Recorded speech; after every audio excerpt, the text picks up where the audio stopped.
केंद्रीय मंत्री अनुराग ठाकुर का गगल हवाई अड्डे में पहुंचने पर भव्य स्वागत किया गया। अनुराग ठाकुर ने कहा कि कांग्रेस का ना कोई नेता ना ही नीति है। कांग्रेस देश को टुकड़ों में देखती है, टुकड़ा टुकड़ा गैंग का साथ लेते हैं और देश को बांटना चाहते हैं, जबकि सबका साथ सबका विकास के रूप में देश को सिर्फ नरेंद्र मोदी ही देखते हैं। नरेंद्र मोदी देश कल्याण की बात करते हैं। अनुराग ठाकुर ने कहा कि नकारात्मकता ही कांग्रेस को पीछे लेकर जा रही है। जहाँ जहाँ कांग्रेस ने बड़े वायदे किए थे, गारंटियां दी थी, वहां पर गारंटियां फेल हुई हैं। देश में एक ही गारंटी चलती है, वे है मोदी की गारंटी। हिमाचल की जनता पिछले 1.5 साल से खुद को ठगा सा महसूस कर रही है। विधानसभा में भी फार्म भरे थे और अब लोकसभा चुनाव में भी फार्म भर रहे हैं। पहले भी फार्म डस्टबिन में फेंके थे और अब भी यही होगा। जनता मन बनाकर बैठी है कि आएंगे तो मोदी ही। सरकार 2014 में भी चारों की चारों सीटें जीती थी और अब भी चारों सीटें जीतेगी। अनुराग ठाकुर ने कहा कि हम सभी अन्य दलों के आने वालों का स्वागत करते हैं और देश को आगे बढ़ाने में विश्वास रखते हैं।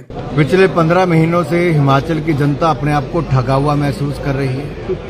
इनके विधायक जनता के बीच में जा नहीं पा रहे और इनके विधायकों ने ही इनको छोड़कर ये दिखाया कि इस सरकार पर केवल जनता का ही नहीं, कांग्रेस के नेताओं का भी विश्वास उठ चुका है।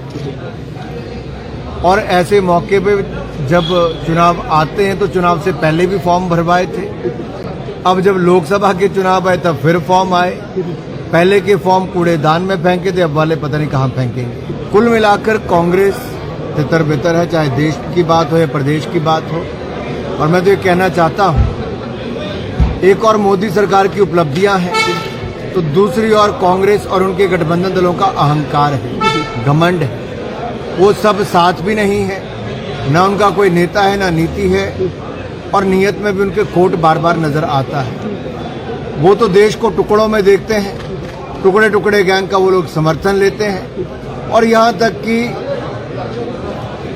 उत्तर दक्षिण पूर्व पश्चिम इस तरह से बांट कर देखते हैं। कभी जाति कभी संप्रदाय की बात करते हैं, लेकिन नरेंद्र मोदी जी सबका साथ सबका विकास और देश के कल्याण और गरीब कल्याण की बात करते हैं। देखिए, जो संवैधानिक संस्थाओं में विश्वास नहीं रखते 60 साल राज करने के बाद भी, वही कांग्रेस पार्टी जो हर चीज पर प्रश्न चिन्ह खड़ा करती है।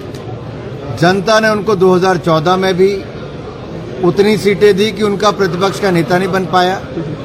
2019 में भी उनको उतनी कर ही सीटें मिल पाई कि उनका प्रतिपक्ष का नेता नहीं बन पाया। और अब की बार भी पहले से कम सीटें कांग्रेस को मिलेंगी, गठबंधन दल को।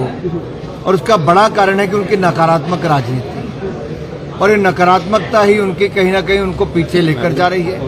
उनके पास विकल्प नहीं है कि कौन सा मॉडल वो देश के सामने पेश करे। जहां जहां कांग्रेस ने बड़े बड़े वायदे किए थे उतने झूठे दिखते नजर आए, उतनी उनकी गारंटियां फेल हुई। देश में एक ही गारंटी चलती है, मोदी की guarantee. Bureau report EN TV।